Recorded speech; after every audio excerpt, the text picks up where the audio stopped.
Hi, class. It's time to read One and Only Ivan. Um, in the last part, it was very interesting because Mac was trying to get Ruby to do tricks like Stella used to do. Um, but she definitely would not, and she really stood up to Mac, which was kind of cool. I really enjoyed that. Okay, this next chapter is called Poor Mac. Mac groans. He stumbles to his feet and hobbles off toward his office. Ruby watches him leave. I can't read her expression. Is she afraid, relieved, proud? When Mac is gone, George and Julia lead Ruby from the ring. It's okay, baby. It's okay, Julia says, stroking Ruby's head. They settle Ruby in her domain and make sure she has fresh water and food. Before long, Ruby's asleep. Dad? Julia asks as George locks Ruby's iron door. Do you think Mac would ever hurt Ruby? I don't think so, Jules, George says. At least I hope not. Maybe we could call someone.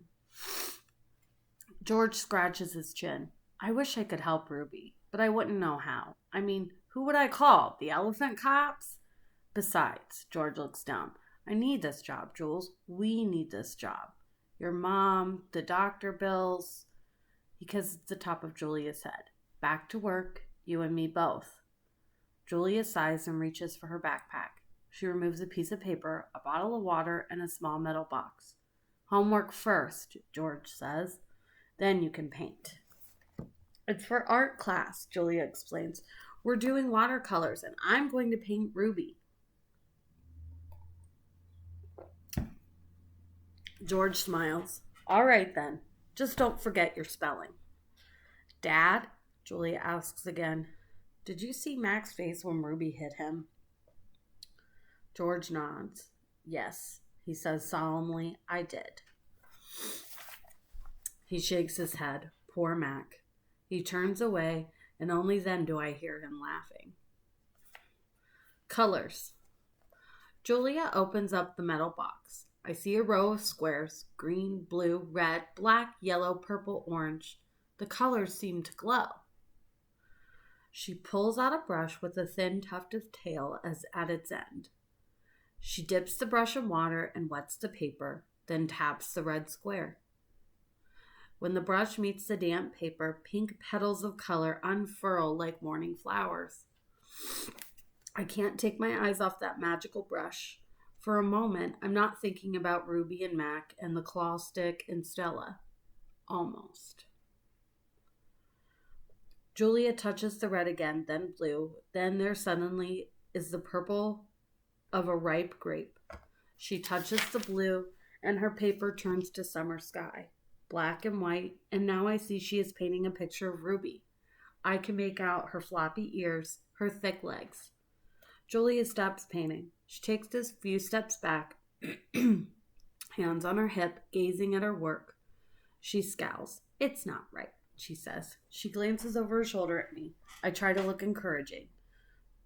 Julia starts to crumple up the paper and then reconsiders. Instead, she slides it into my cage at the spot where the glass is broken. Here you go, she says. A Julia original. That'll be worth millions someday. Gingerly, I pick up the paper. I do not eat a single bite of it. Oh, hey, I almost forgot. Julia runs to her backpack. She pulls out 3 plastic jars. One yellow, one blue, one red. She opens the jars, and an odd, not food, smell hits my nose. Julia pushes the jars one by one through the opening, and then she slides some paper through. These are called finger paints, she says. My aunt gave them to me, but really, I'm too old for finger painting. She stuck a finger into the red jar. The paint is as thick as mud. It's cool and smooth like bananas underfoot. I pop my finger into my mouth. It's not exactly a ripe mango, but it's not bad. Julia laughs. You don't eat it, you paint with it. She grabs a piece of paper and presses her finger on it. See? Like this. I place my finger on a piece of paper, I lift it, and a red mark is there. I get a bigger glob from the pot and slap my hand down on the page. When I pull a hand off the paper, its red twin stays behind. This isn't like the ghostly handprints on my glass, the one the visitors leave behind. This handprint can't be so easily wiped away. A bad dream. This is the last chapter we'll read today. Excuse me. Sorry about that. I lie awake peeling dried red paint off my fingertips. Bob, who accidentally walked on one of my paintings, is licking his red paws. Every so often I glance over at the empty ring. The claw stick glints in the moonlight. Stop! No! Ruby's frantic cries startle me. Ruby, I call. You're having a bad dream. You're okay. You're safe. Where's Stella? She asks before gulping air. Before I answer, she says, never mind. I remember now. Go back to sleep, Ruby, I say. You've had a hard day. I can't go back to sleep, she says. I'm afraid I'll have the same dream. There was a sharp stick, and it hurt. I look at Bob, and he looks at me. Oh, Ruby says. Oh, Mac. She puts her trunk between the bars. Do you think Mac is mad because I hurt him today? I consider lying, but gorillas are terrible liars. Probably, I finally say. He ran away after that, Ruby says. Bob gives a scornful laugh. Crawled away is more like it. We were quiet for a while. Branches claw at the roof. A light rain drums. One of the parrots murmurs something in her sleep.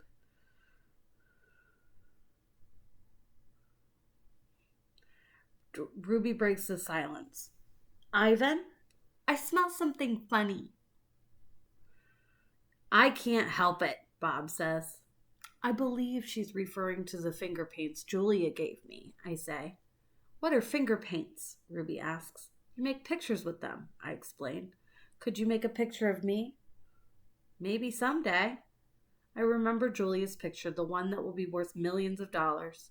I hold it up to the glass. Look, it's you. Julia made it. It's hard to see, Ruby says. There's not much moonlight. Why do I have two trunks? I examine the picture.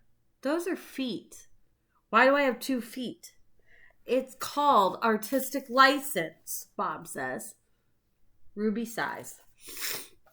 Could you tell me another story? She asks. I don't think I can ever go back to sleep.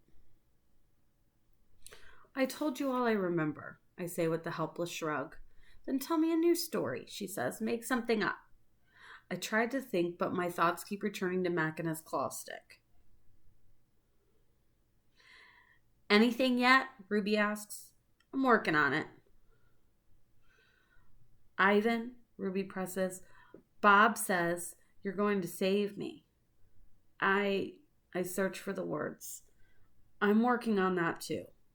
Ivan, Ruby says in a low voice, so low I can barely hear her. I have another question. I can tell from the sound of her voice that will be a question I don't want to answer. Ruby taps her trunk against the rusty iron bars of her door. Do you think, she asks, that I'll die in this domain someday like Aunt Stella? Once again, I consider lying, but when I look at Ruby, the half-formed words die in my throat. Not if I can help it, I say instead. I feel something tighten in my chest, something dark and hot. And it's not a domain, I add. I pause, and then I say it. It's a cage. Okay, we will continue tomorrow, and let me know, do you think that Ivan's going to be able to save Ruby? How do you think he would do it? Let me know. Bye, guys.